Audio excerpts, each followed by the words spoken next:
Have you ever looked up at the night sky and felt that something was looking back?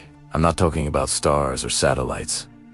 I mean things that humanity has never truly seen. They drift between the clouds and the stars larger than airplanes. Lighter than whales, sometimes revealing their shapes only in the brief flicker of lightning. You might dismiss it as a shadow of the wind or a trick of the clouds. But if you stare long enough, you might notice something impossible. It moves. It breathes. Scientists would call it an illusion, but those who have seen it swear it's real. What if I told you that in the vast blue expanse above us, life exists? Not little green men, but something far stranger. Would you believe me? In the 20th century, the legendary astronomer Carl Sagan proposed a breathtaking theory. He imagined that within Jupiter's dense, turbulent atmosphere, immense floating creatures could exist, sky whales feeding on storms, gliding endlessly in a world of eternal pressure and lightning. It sounds like science fiction, right? But another researcher, Trevor Constable, coldly disagreed. He said, "You don't need to fly to Jupiter to find them. They are already here above Earth." He called them infrared entities, living beings, existing just beyond the range of human vision, swimming silently through our upper atmosphere, nestled between clouds, lightning, and ozone. Imagine this. As you sit by an airplane window, gazing at the clouds, one of these beings is gliding just beyond your view. You can't see it, but it can see you. Crazy, right? And yet, if you open a newspaper from over 130 years ago, you'll find humanity's first recorded encounter with them. It happened on September 5th, 1891, a night now etched into the history of terror in the small town of Crawfordsville, Indiana. Proud new electric lights cast a glow over the quiet streets. Two workers, delivering ice on their horse-drawn wagon, were moving through the darkness when a deep, otherworldly moan echoed from above. Their horses reared in panic. And then they saw it. A creature, 18 feet long, floating about 100 feet in the air. It had no wings, no limbs, no recognizable form, just a writhing mass of luminous white mist. At its center glowed a single, fiery eye. Not a flame, not a lamp, but something deeper, something alive. It drifted in slow motion, undulating like a living wave. The air trembled with a low, mournful sound, like the sigh of some colossal beast. Terrified, the men abandoned their wagon and hid in a barn until dawn. The next morning, even the town's pastor and his wife reported seeing the same being hovering in the night sky. The local newspaper headlines screamed, "The Eye of Fire floats above Crawfordsville, a ghost in the sky." A few days later, two residents claimed to have solved the mystery. They said it was just a flock of birds, disoriented by the new electric lights. But how could a flock of birds form a single, glowing eye? How could hundreds of individual wings move as one shapeless, breathing organism? And what about that eerie, solitary moan? The Crawfordsville Monster became an unsolved riddle that split scientists and believers. It was a crack in the story of science, a reminder that the world we think we understand might only be the thinnest layer of reality. A century later, new technology brought the mystery roaring back to life. In Ijozu, a filmmaker named Jose Escamilla was filming in Roswell, New Mexico, the UFO capital of the world. His camera captured something extraordinary.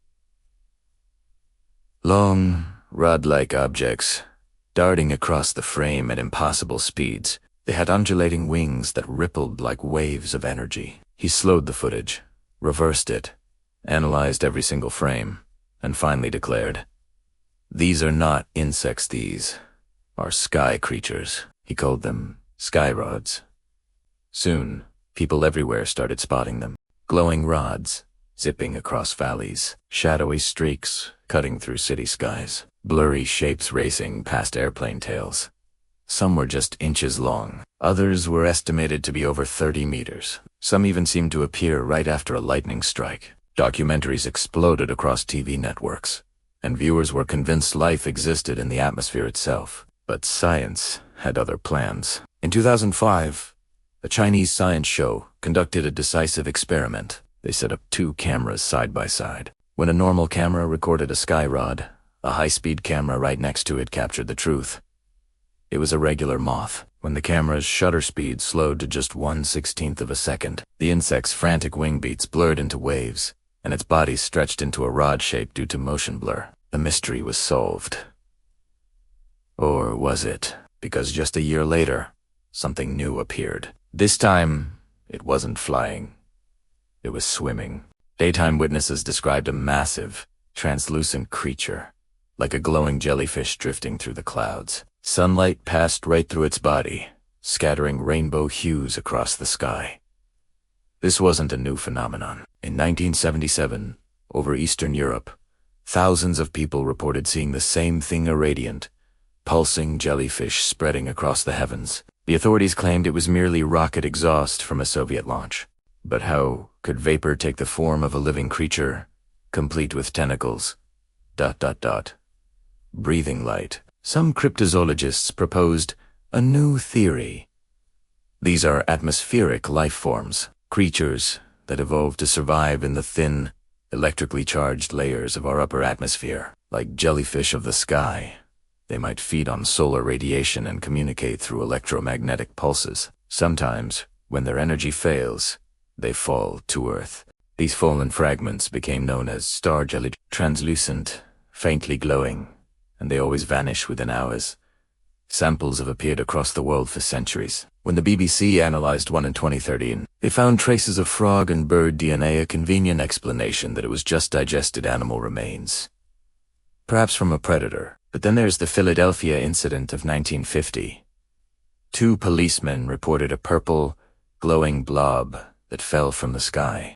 It was 6 feet across and completely evaporated in 25 minutes, leaving no trace, no DNA, no residue. It was as if it had never existed. Science can't explain what it refuses to see, and yet the witnesses swear the smell, the light, the very presence of it felt alive. Imagine it for a moment. A vast, translucent jellyfish drifting silently at 30,000 feet. A deep red glow pulsing within a thunderstorm, watching like a single, giant eye. When night falls, they sink into the depths of the atmosphere, waiting for the next sunrise to feed again. Humanity believes it has conquered the skies, but perhaps we're only borrowing them. Commercial pilots are reporting strange encounters, more and more shadowy shapes pacing their planes. Massive discs gliding silently above the clouds. Light that bends and breathes as if alive. Radar detects nothing, yet infrared cameras flicker for just a moment, revealing forms too structured to be weather, too deliberate to be chanced. Maybe, just maybe, there is an entire ecosystem thriving in our atmosphere. An ecosystem of transparent beings that feed on sunlight and electric storms, migrating like invisible whales in an ocean of air. And humans, we're merely intruders in their world. We've mapped the deepest oceans, scaled Mount Everest, and even photographed a black hole, but we still know almost nothing about the sky right above our own heads. We boast that we've conquered the air. But maybe the air has never truly belonged to us. So next time you're on a night flight, and you see a strange shimmer among the clouds, remember that might not be lightning. It might be something watching you back. Subscribe to our channel, Archives of the Unexplained, to discover more mysteries of the world and the stories you've never been told. Thanks for watching.